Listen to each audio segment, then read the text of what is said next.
All rise. Veuillez vous lever.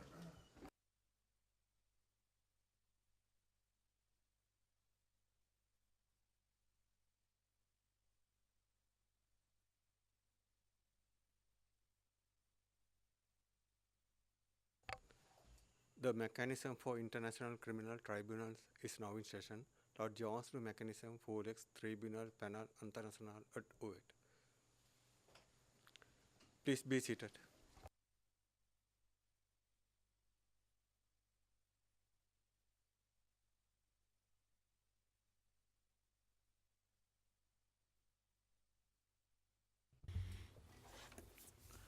Good morning to everyone in and around the courtroom.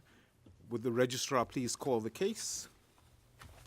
Thank you and good morning, Your Honor. This is case MICT 1596T, the prosecutor versus Jovica Stanišić and Franco Simatović.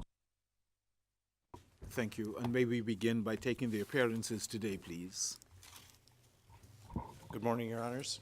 Douglas Stringer, Adam Weber, Sarah Clanton, and Case Manager Tomal Lojal on behalf of the prosecution. Good morning, Your Honours. For Mr. Stanišić, myself, Wayne Jordash, Ian Edwards, Katrina Murdoch, Joe Holmes, Scott Martin, Ruby Axelson, Ashley, Jordana, and Danko Kostovic. Good morning. Thank you. Dobro jutro, časni. Good morning, Your Honors. On behalf of Mr. Simatovic's defense, Mihailo Bakrac and Vladimir Petrović.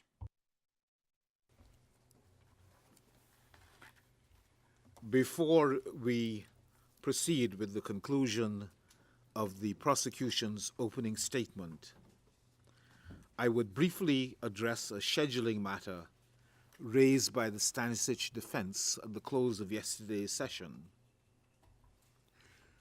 You would recall that on the 13th of April of 2017, the trial chamber issued its decision on modalities for trial to make accommodation for Mr. Stanisić's health condition. In paragraph 2 of the annex to that decision, the trial chamber decided to hold trial session 3 days a week and to sit in 2 sessions from 11:30 to 1300 and from 1500 to 16:30.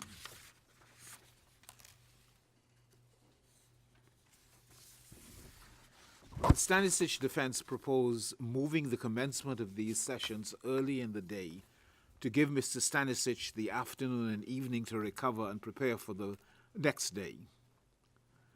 The trial chamber understands that the parties expressed informal agreement to this proposal, and I hear no dissent, so I continue. And for the reasons advanced by the Stanišić defense, the trial chamber grants the request. Accordingly, the daily sitting times set in the decision of the 13th of April are modified as follows. The first session will be held from 9:30 to 11, followed by a 1-hour break, and the second session will be held from 12 noon to 13:30. These changes in sitting times will take effect as of Tuesday of next week to allow for the necessary logistical arrangements to be made. The trial chamber will maintain the time stated in the decision of 13th of April today and tomorrow. And it goes without saying that today's variation is until further order. Mr. Weber, you may continue. Good morning again, and thank you very much, Your Honors.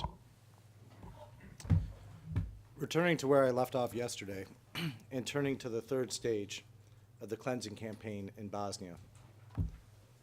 The success of the cleansing campaign and increased international pressure meant that by early 1993, the JCE members turned their focus to cementing the cleansing they had already done. The JCE members expressed frustration that international pressure limited their ability to finish cleansing the areas they claimed. You see here Mladić complained the internationals were protecting Muslims in Srebrenica, noting that otherwise, quote, they would have disappeared from this area long ago, unquote. However, the JCE members still found ways to advance their common purpose and worked to ensure the Muslims who had left couldn't come back. They used peace negotiations to try to cement the post-ethnic cleansing reality, meaning they would get control of territories based on the ethnic cleansing their forces had done there. In the context of this pressure, Slobodan Milosevic sometimes had different views with the Bosnian Serb leadership over how much territory to try to control in a final settlement. But Milosevic, together with the accused, continued to arrange support from Serbia for the Bosnian Serb JCE members through both the DB and the VJ. Perhaps the most vivid example of the continuing support of both the accused and Milosevic for the JCE in Bosnia is a meeting in mid-December 1993, which Stanišić hosted in the State Security Building in Belgrade. Mladic's notes of the meeting are now before you. You see at the top that the senior leadership of Serbia and Republika Srpska are present. During this meeting, Karadzic reaffirmed the goal of a single Serb state, telling the group, quote, "Unification with Serbia is smiling upon us," unquote. He then reiterated the strategic objectives, beginning with the first, quote, "to be separated from the Muslims and Croats," unquote. Mladic's notes show the whole group discussing their shared objectives and what should be their highest priorities. Later in this entry, and one for the next day, Mladic records Milosevic and Stanišić promising to send units from Serbia to assist the VRS in further operations in Bosnia. So you see here the Belgrade leadership, including Milosevic and Stanišić, still sitting together with the Bosnian Serb leadership, discussing their shared objectives and contributing to the achievement of those objectives. Any tactical differences Milosevic and the Bosnian Serbs may have had about how to achieve their common goals did not stop them from continuing to work together to accomplish their shared objectives. To illustrate the accused role in continuing cooperation with the Bosnian Serb JCE members, I'm going to turn to a series of operations where the accused deployed DB units to support the VRS in the Army of Serbian Krajina, also called the SVK. One in western Bosnia near the Bihać enclave, and one in eastern Bosnia near the Srebrenica enclave.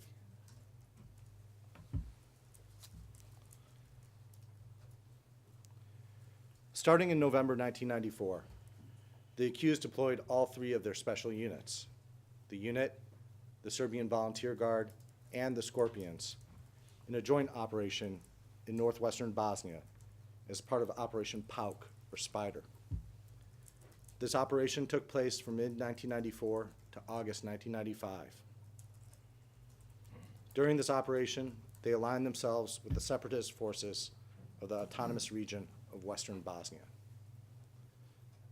The accused and other JCE members, having largely achieved their territorial aims, continued to pursue the JCE's common criminal purpose during this time, and specifically to secure the UNA as a border in furtherance of the strategic objectives. The PAUK operation is also emblematic of the continuing close coordination between JCE members and demonstrates the accused's deployment and control over all three Serbian DB special units. Throughout the operation, the accused directed and oversaw these special units and were at times present with them on the ground. All three DB units committed crimes against Muslims during this operation. You also see multiple entries from General Mladic's notebooks where Ivica Stanišić evidences his control over the DB units. Before you, in a 6 April 1995 meeting, during a discussion of ongoing operations and weapon shipments, where Stanišić admits, quote, "we transported everything for Mladic," unquote, Stanišić goes on to state, quote, "I sent 150 men from Slavonia through PAUK, unquote. Would Council please slow down?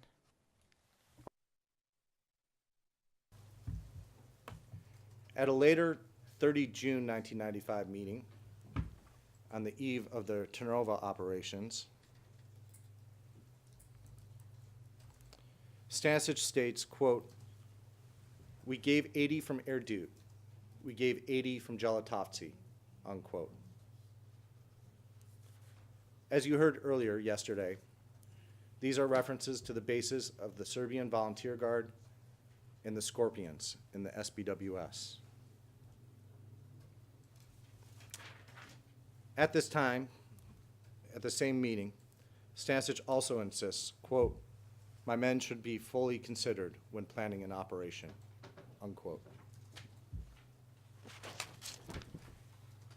After the Scorpions' involvement in Operation PAUK, the accused deployed them, along with the Serbian Volunteer Guard and the unit member Vasilije Mijović, into the Trnovo-Treskovica area.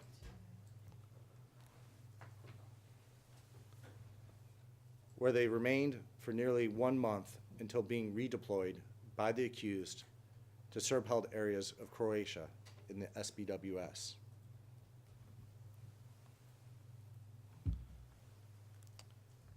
In May or June 1995, Arkan and Medic met at the Serbian MUP offices in Belgrade with Baja and Ilya Kojic, who you've heard was an operative of the Serbian DB.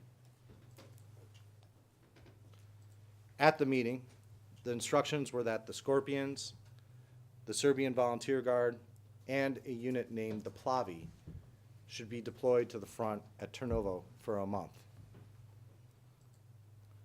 By 1 July 1995, the SDG, the Scorpions, and the Plavi deployed to the area of Trnovo-Treskovica. While the Scorpions were deployed in Trnovo, Medic received an order to provide vehicles to assist with the Srebrenica operation by transporting captured prisoners from Srebrenica to locations where they would be executed. The Scorpions collected 6 Bosnian Muslim men and boys in a vehicle on their way back to Trnovo. Perhaps one of the most shocking pieces of evidence that will be adduced at this trial is a video showing the execution of these 6 Bosnian men and boys, captured as they fled Srebrenica in July 1995. They walked silently and with resignation, hands bound behind their backs, to the spot where they were murdered, one by one. During this trial, we will watch their executioners, members of the Serbian DB Special Unit, the Scorpions, detain and murder the 6 prisoners systematically, marching them to the execution site in single file under armed guard.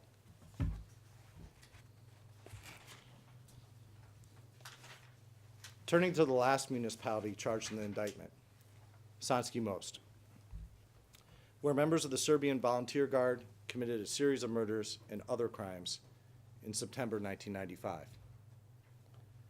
By this time, the non-Serbs in Sanski Most had already suffered through years of persecution.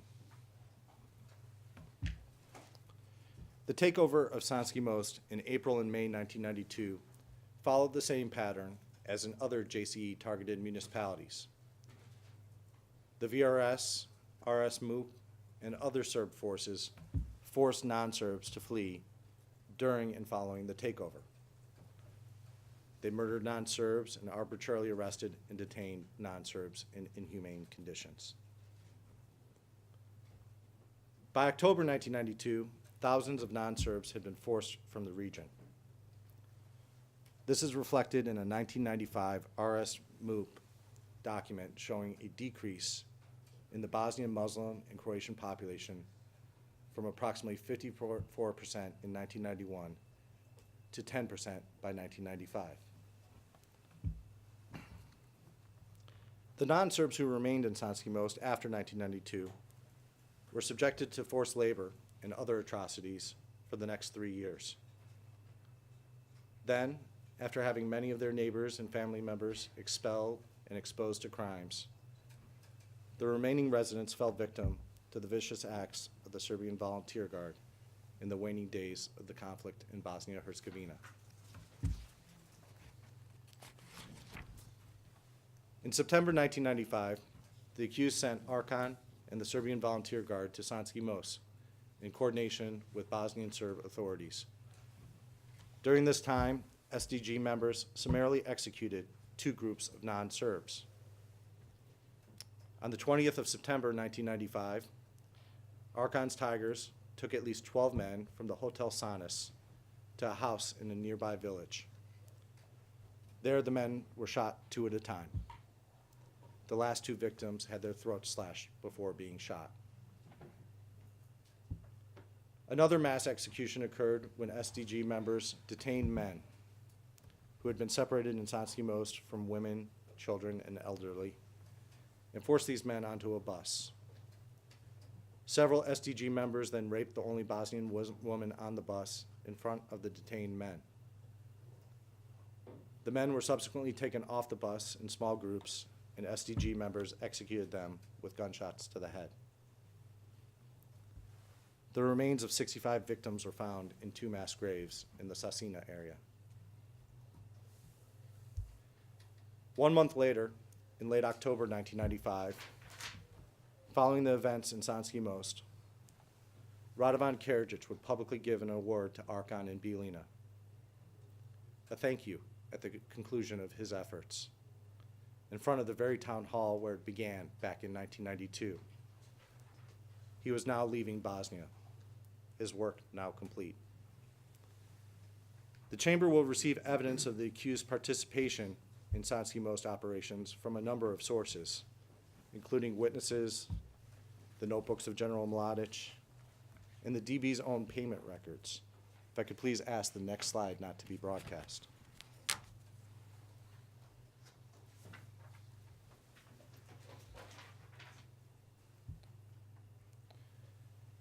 Over the course of the joint operations between 94 and 95, the DB records regularly reflect the presence of the Serbian Volunteer Guard members on their payroll for operations in Bosnia.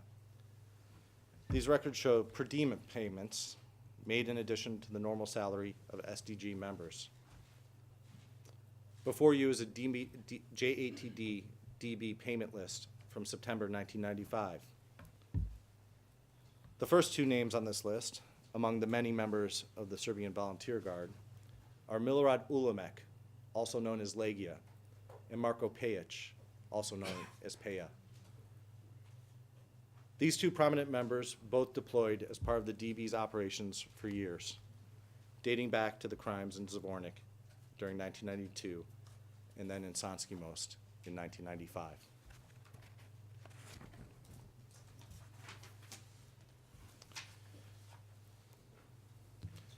As your honors have seen over the past 2 days, the accused and their fellow JCE members used their control of Serb institutions and DB units to ethnically cleanse huge areas of Bosnia and Croatia. I am now going to say a few words about the different types of evidence the Chamber will receive and how it fits together to establish the various parts of our case. Central issues in this case were secret at the time, from the common criminal purpose itself to the involvement of units from the Republic of Serbia in cleansing operations. The accused ensured that the JCE was run as a high-level clandestine operation. Indeed, the Chamber will hear from some members of the DB special units that even they were not initially aware of their connection to the Serbian DB. That's why it's essential to look at the evidence in its totality. For instance, victims and other non-insider witnesses were often completely unaware of the Serbian DB's involvement. However, they will provide clear evidence of the crimes against them, and in many cases provide information which will allow you to identify the perpetrators of those crimes. The connections between the Serbian DB and double headers or members of the DB units will often be revealed through Serbian DB's own payment records and personnel files. These documents, read with other evidence, reveal a direct connection between the Serbian DB and many high-level Serb leaders within the various Serb structures, as well as the perpetrators on the ground.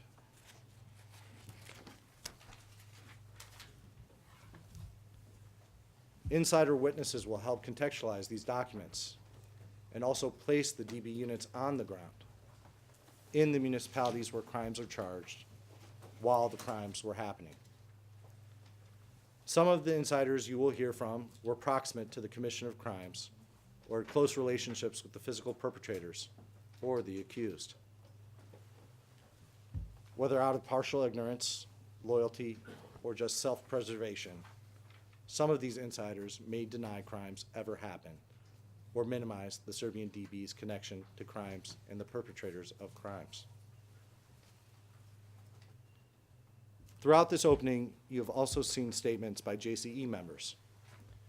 These statements, considered in their proper context, in the context of the massive and internationally known crimes being perpetrated by the JCE, these statements and records help confirm the goal of ethnic homogeneity and the use of widespread crime to achieve it.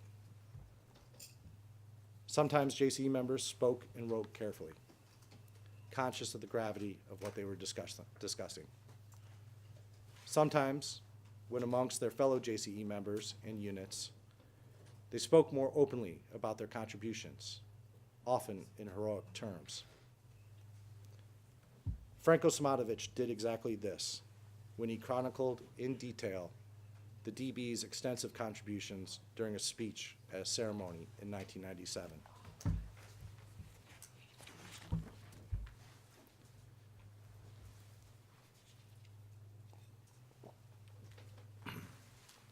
The 1997 ceremony at the DB's camp in Kula, Serbia, marked the anniversary of the formation of the unit. The accused gathered current and former members of the DB units, prominent Serb officials, and members of the Serbian DB for a celebration of their history and success. The ceremony was captured on video and will be discussed by many witnesses. At the beginning of the ceremony, Slobodan Milosevic arrives and is escorted by Stanišić and Milorad Ulemek, Legia, who you can see on the image on the left wearing the beret. Legia by this time had been promoted to a commanding position over the unit after taking part in the Serbian Volunteer Guard's cleansing operations in Zvornik and Sanski Most. Stanišić proceeds to oversee the laying of a wreath at the base of a bust of Rade Kostic, depicted in the image on the right. Kostic was killed during the first days of Operation Pauk in November 1994.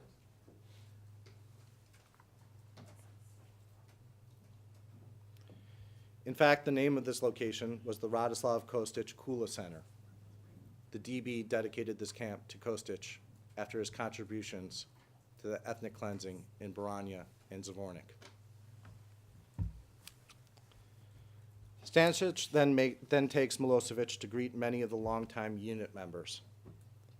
On the slide, you see Milosevic shaking the hand of Raja Božović, one of the original unit members from Goljubic, who took part in the unit's crimes in Doboj, eastern Bosnia, and during Pauk. When Milosevic greets Božović on this occasion, he says, quote, "Hello, Božović. I read those reports of yours," unquote.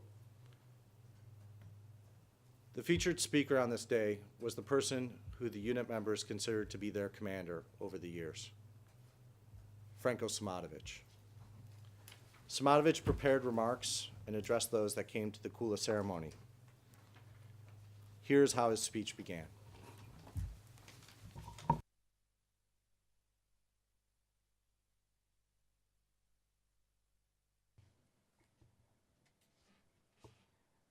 Mr. President, we thank you for accepting the invitation to attend the ceremony marking the anniversary of the formation of the Special Operations Unit of the State Security Service. It was constituted on 4 May 1991 at the time of the breakup of the former Yugoslavia, and since it emerged, it has constantly worked to protect national security in circumstances where the existence of the Serbian people was directly jeopardized throughout its entire ethnic area. Its combat operations were anti-terrorist, directed at preventing war crimes, mass retaliation, and genocide. From the first moment of its existence and establishment, the unit has passed through a heroic epic, and its path has been one of the most difficult ones in the history of our struggle. Due to the international circumstances familiar to us all, we were forced to operate in complete secrecy.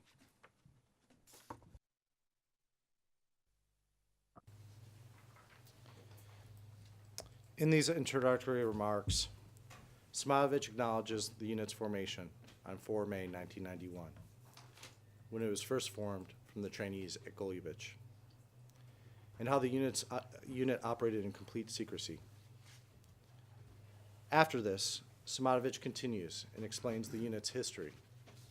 He proudly admits to the DB's involvement in the very operations Mr. Stringer and I have been telling you about throughout the course of these opening statements.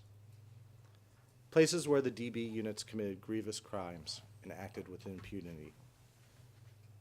Here's Mr. Simatović's explanation of the unit's history.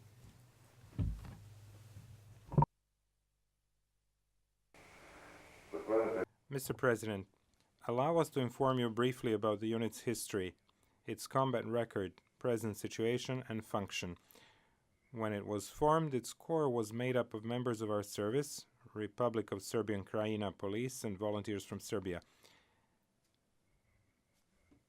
The Second War Service Intelligence Administration, which was also set up at the time, included a special team for offensive and logistical support of the Special Operations Unit. From 12 October 1991, in battles with armed Croatian police forces in the zones of Benkovac, Stari Gospić, Plitvice, Glina, Kostajnica, and others, the unit provided important support in the liberation of all areas of the Republic of Serbia and Krajina. Around 5,000 soldiers were engaged in these battles, and their actions were coordinated by the unit command and an intelligence team from the Second Administration.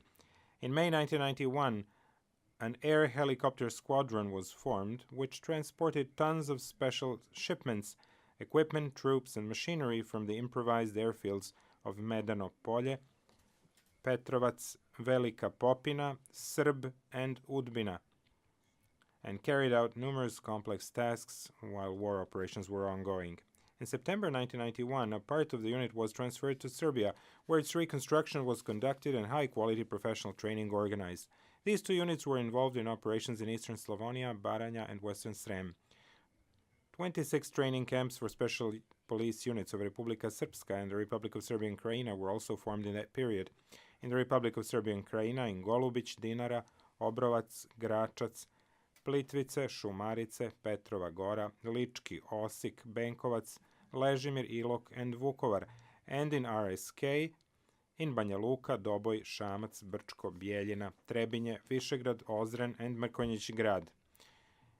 Units of the Serbian DB were involved in 6 large joint operations in eastern Slavonia, the corridor at Brčko, in the Drina, Sarajevo, and Maglaj operations. In western Bosnia, the unit was the backbone of Fikret Abdić's army, with around 15,000 soldiers who freed most of the Tazin Krajina.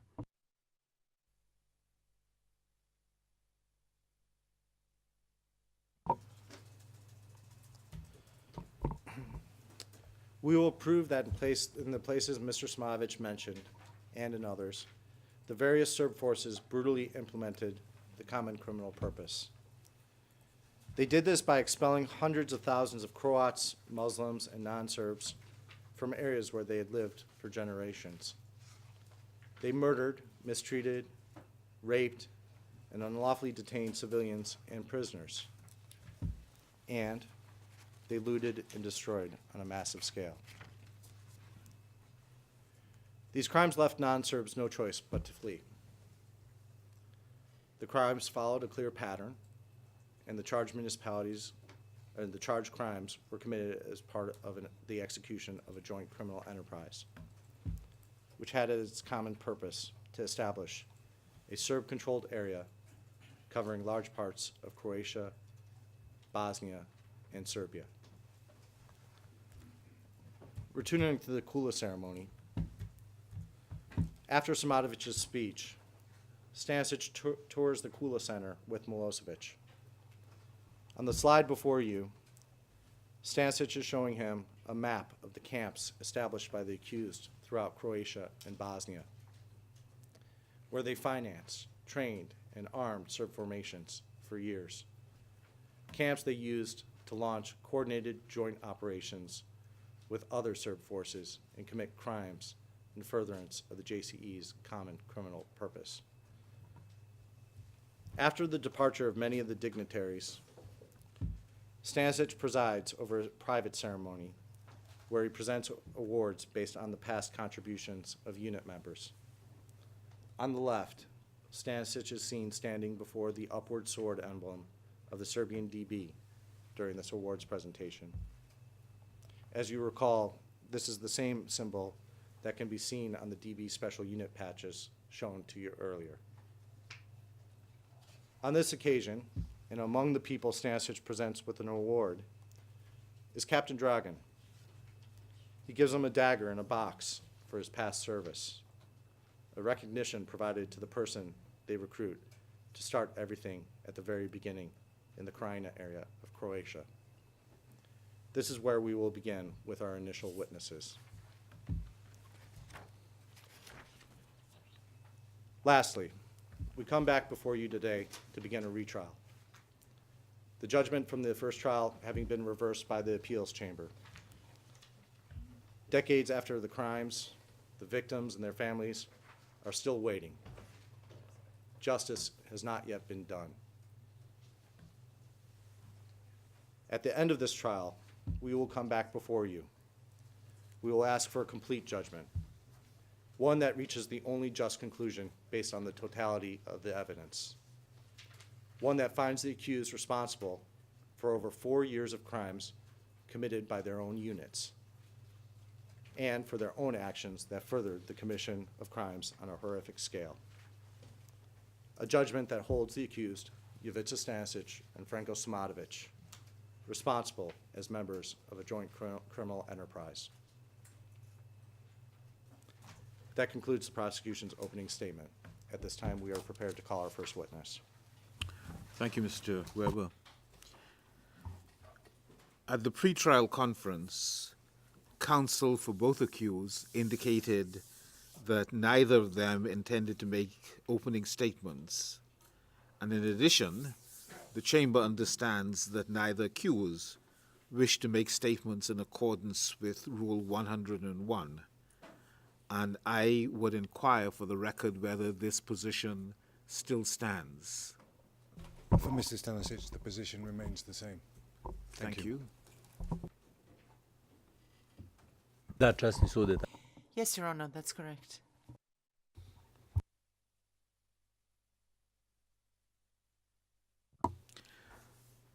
Because of the protective measures granted the first witness the prosecution intends to call, the chamber is going to, the bench is going to rise for a few minutes in order for the necessary adjustments to be made.